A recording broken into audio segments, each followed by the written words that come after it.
Assalamualaikum. Alhamdulillah hari ni nak jogging dengan anak saya. Anak saya umur 3 tahun.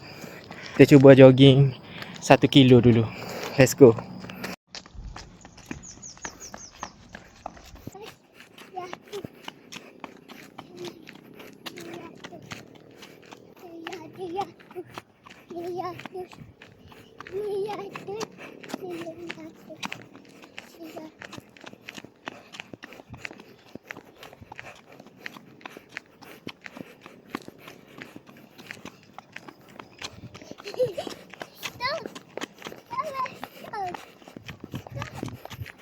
Lah jogging.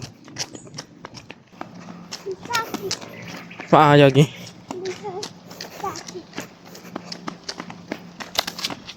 Slow. Jogging. Gih. Cukup 2 kilo hari ni. Gih, jogging.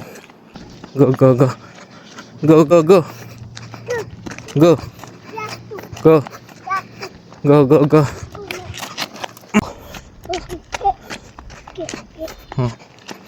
Jalan ke bawah.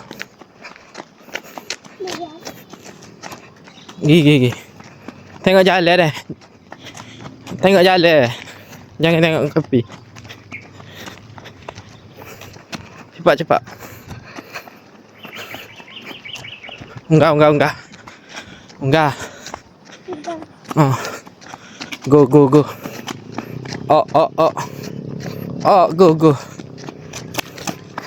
Tengok jalan. Go. Suasana sawah padi yang telah dituai. Pecul laju.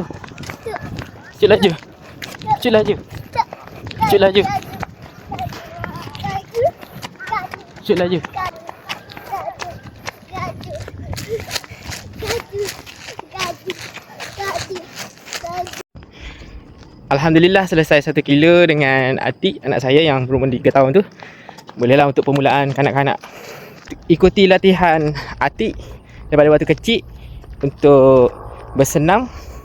Follow saya lebih lanjut.